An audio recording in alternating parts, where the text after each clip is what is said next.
എല്ലാവർക്കും എൻ്റെ വിനീത പ്രണാമം.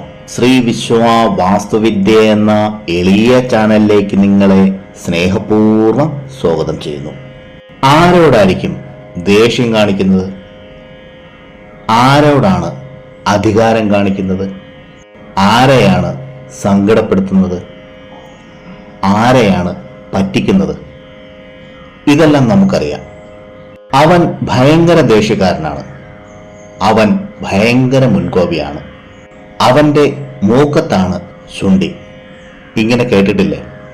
ഈ ശുണ്ഠിക്കാരൻ തന്നേക്കാളും ശക്തിയുള്ള അധികാരമുള്ള ആളുകളോട് എന്തേ ഇങ്ങനെ പെരുമാറുന്നതെന്ന് ശ്രദ്ധിച്ചിട്ടുണ്ടോ?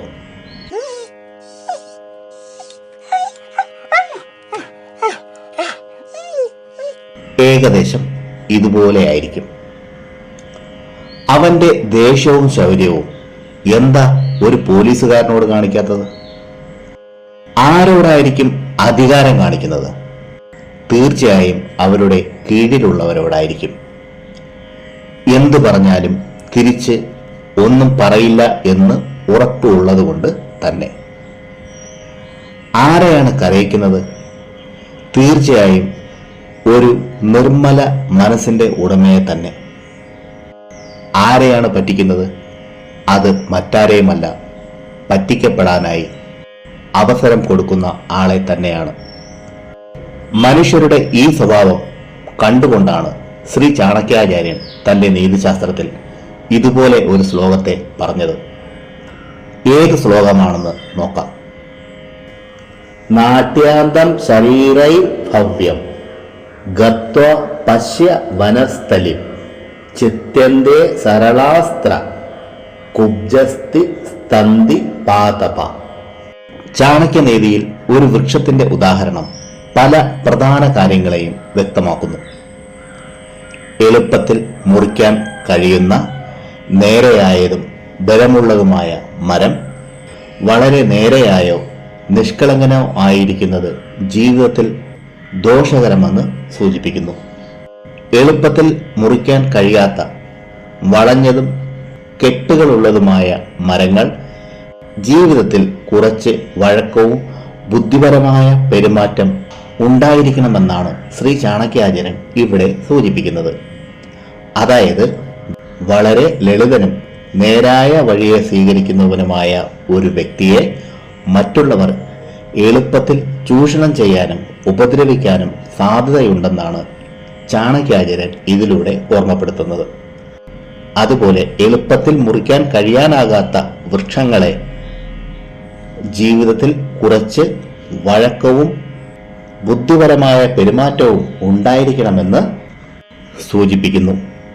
ഇത് മറ്റുള്ളവരുടെ എളുപ്പത്തിലുള്ള സ്വാധീനത്തിൽ നിന്നും ഒരു വ്യക്തിയെ സംരക്ഷിക്കുന്നു. ജീവിതത്തിൽ വഴക്കം, ജ്ഞാനപൂർവമായ പെരുമാറ്റം, സദ്ഗുണങ്ങൾ എന്നിവയുടെ പ്രാധാന്യത്തെപ്പറ്റി ശ്രീ ചാണക്യാചാര്യൻ തന്റെ നീതിശാസ്ത്രത്തിലൂടെ നമ്മെ പഠിപ്പിക്കുന്നു. നമ്മൾ വളരെ ലളിതരും നേരെയായവരുമാകരുത്, മറിച്ച് ജീവിതത്തിന്റെ വ്യത്യസ്ത വശങ്ങളിൽ സന്തുലനാവസ്ഥ നിലനിർത്തണം. ഇതേ വിഷയത്തിൽ ശ്രീ ചാണക്യാചാര്യൻ പറഞ്ഞ മറ്റൊരു ശ്ലോകം കൂടി നോക്കാം. അത് ഇതാണ്: നിർവിഷേണാപി സർപ്പേണ കർത്തവ്യ മഹതീ ഫണ വിഷമസ്തുന ചാപ്യാസ്തു ഫടാഡോപ്പോ ഭയങ്കര. ഈ ശ്ലോകത്തിന്റെ സാരാർത്ഥം എന്താണെന്ന് നോക്കാം. വിഷമില്ലാത്ത പാമ്പും പത്തി വിടർത്തേണ്ടതാണ്. പാമ്പിന് വിഷമില്ലെങ്കിലും വിഷം ഉണ്ടെങ്കിലും അതിന്റെ ചീറ്റൽ അന്യർക്ക് ഫലമാക്കുന്നതാണ്.